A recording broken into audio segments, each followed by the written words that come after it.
الحمدللہ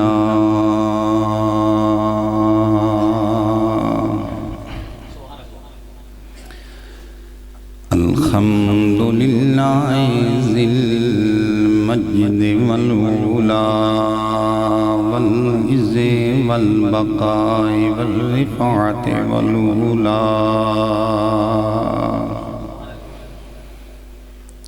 والعظمت والکبریاء والصلاة والسلام علی سید الورى خاتم الانبیاء و امام الاتقیاء وعلى آلہ وأصحابہ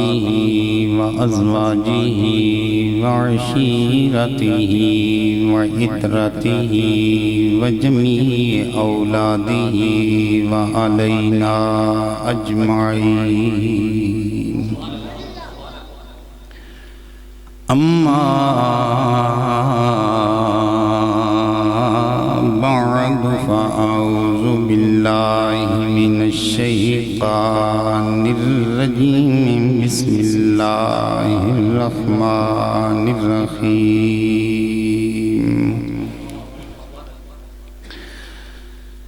ربنا اغفر لی ولوالدی وللمؤمنین یوم یقوم الحساب صدق اللہ مولانا العظیم وصدق رسولہ النبی الأمی الأمین الخنین الکریم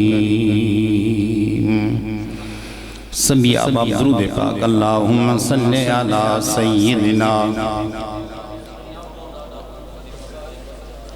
ومولانا محمد وعلى آلہ وأصحابہ اجمعین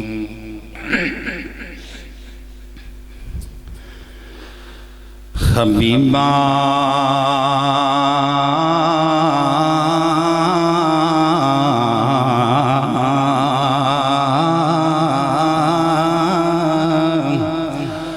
حبیبا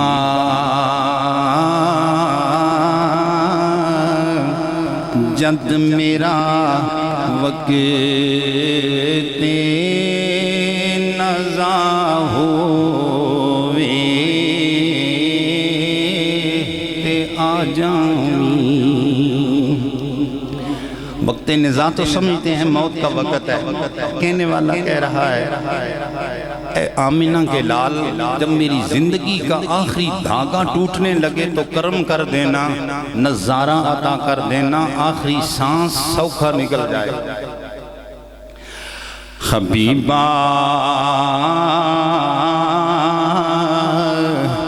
جد میرا وقت نزا ہووے آ جاؤں بدن تو جد اے روح میری جدا ہووے تے آ جاؤں میرے تے کول کچھ بھی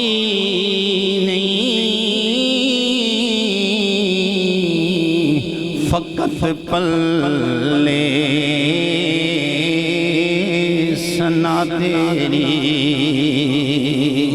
میرے تے کول کچھ بھی نہیں فقط پلے سنا تیری